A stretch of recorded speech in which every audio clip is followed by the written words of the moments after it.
Gerhard Bloom here, once again, looking at the tyranny and the delusions of the social justice movement.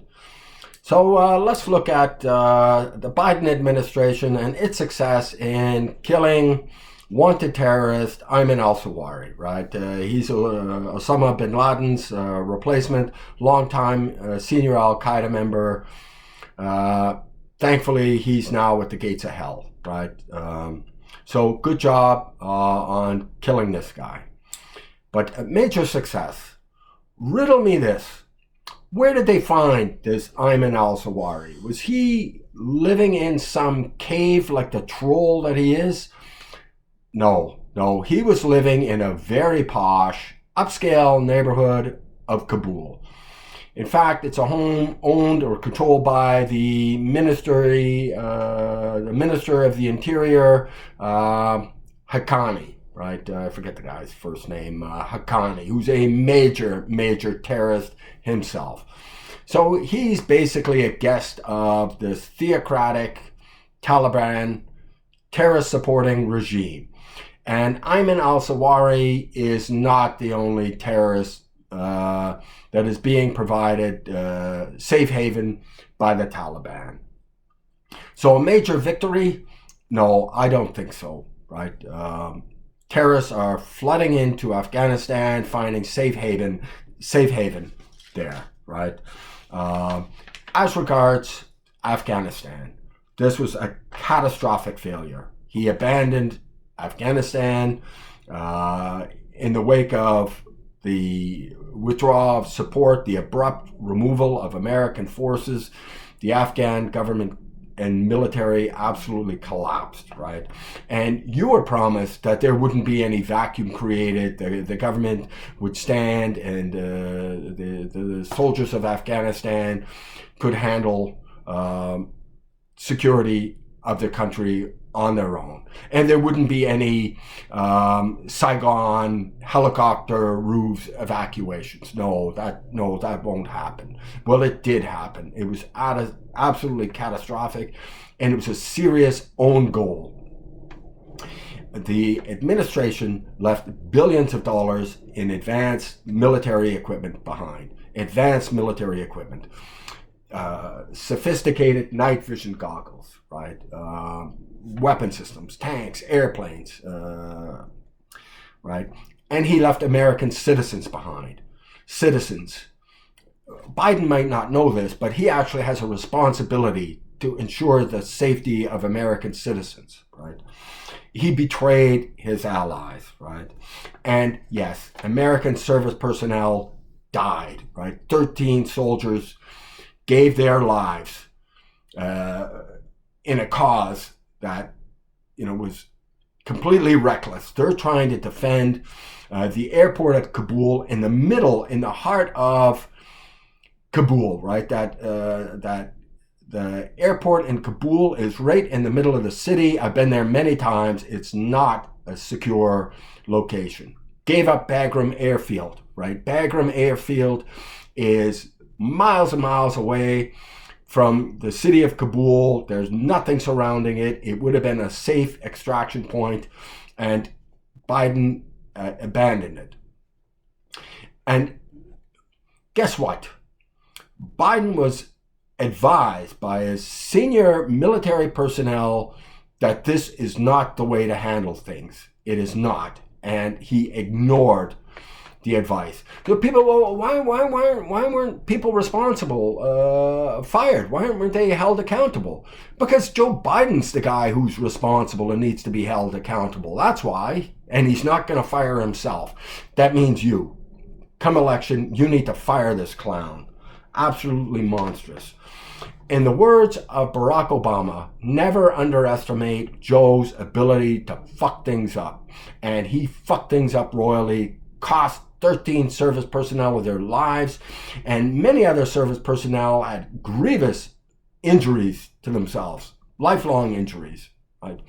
Not to mention the American citizens absolutely abandoned, right? The rug completely pulled out from under them. American intelligence officials have openly acknowledged that terrorist attacks will be planned and launched from Afghanistan, right? absolutely, this is an absolute unforgivable sin. Why did he do this? Why did he act in this negligent disregard from his senior personnel? Oh, he wanted to look decisive, right?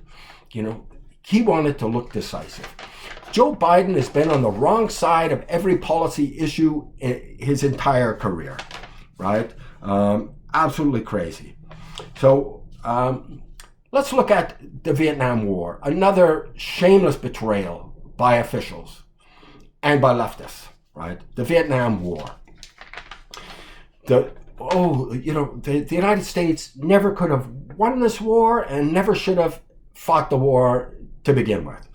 Absolutely wrong, right? This was not a war of national liberation, right? Leftists were spouting this lie during the very conflict itself. No, Ho Chi Minh was a communist, a committed communist, served in China and under Mao, and served in the Soviet Union under the villainous dictator Joseph Stalin, right? So no, he was not a confirmed nationalist. He was a communist internationalist. And he had the backing throughout the Vietnam War of China and the Soviet Union. This war could have been won quickly and decisively by a massive military campaign. Instead, the U.S. adopted a weak, incrementalist approach that cost the lives of tens of thousands of people on both sides, and ultimately it cost the war. Right? This gradualist, incrementalist approach was absolutely the wrong policy to adopt. When you decide to go into war, you go in hard. You go in hard with the idea that you're going to win this thing and win it quickly. That saves people's lives, right? Less lives are lost on both sides, right? And actually, it was the peace activists that undermined American resolve, right? And shamelessly lied to do so, right? That's cost the war ultimately. Does anybody object to the Korean War? The Korean Peninsula was overrun by North Vietnam, the troops of North Vietnam, another, murderous communist dictatorship, right? South Korea is free today because Americans didn't relent. And North Korea, it is the world's largest prison camp today, right? With respect to Vietnam, the Tet Offensive in 1968, at the end of which the North Vietnamese were utterly exhausted, right? Utterly exhausted. It was a decisive American victory. And it was painted by the media as some kind of loss, right? Some kind of embarrassment and some kind of loss. It was a huge victory. The North Vietnamese were reeling from the losses they suffered. An American loss? No. The Americans could have pressed forward and crushed the will and the strength of the North Vietnamese. But the media, under the sway of this leftist activism, just caused the complete erosion of support for the war, right? And no, the peace movement did not want peace. No, they wanted America to lose the war. Then, as today, right, these leftists think the United States is an imperialist power, an oppressive imperialist power. Well, what happened when the United States left? Absolute disaster happened, right? Vietnam, did peace suddenly break out in Vietnam when the American troops left? No, Vietnam was plunged into tyranny, right? Beyond the countless summary executions, more than 200,000 people were sent to re-education camps, right? AKA concentration camps. Tens of thousands of people fled this socialist utopia. Do you remember the boat people? What were they fleeing? Were they fleeing utopia? No, they were fleeing the tyranny of the communist Vietnamese. Right? And do you remember the Vietnamese Buddhist monks setting themselves aflame? Well, they continued to set themselves aflame after they saw the horror show that was the communist dictatorship, right? And deaths, did this stop the loss of innocent lives? No, quite the contrary, right? More people were killed in Indochina in the first 3 years following Americans' withdrawal than in the 13 years of the fighting this communist war, right? 3 years, more innocent people were killed than in the 13 years of the Vietnam War. And Laos and Cambodia, they fell to communist tyranny, right? The domino principle wasn't so stupid after all, right? China, North Korea, very easily could have been South Korea. Vietnam, Laos, and Cambodia, right? So this ridiculous nonsense. You know, Biden tells you and the administration, well, you can't keep the troops there forever, right? Why the hell can't you keep troops there forever? The cost to the American public in terms of lives and dollars had been drastically reduced, right? If I recollect properly, before this fiasco at the Kabul airport that cost 13 servicemen their lives, there hadn't been a single American death in 6 months. This was Trump, right? This was Trump. The Taliban knew, they stepped out of line, and he is going to drop the hammer, right? And what did Biden do in the wake of those 13 deaths? Absolutely nothing, right? Couldn't get out of Afghanistan fast enough, couldn't care less about abandoning Americans, abandoning allies, nothing. It was all a tragic lie. So many wasted lives, so many sacrifices made, right? The U.S. has kept troops in Germany and Japan since the Second World War, right?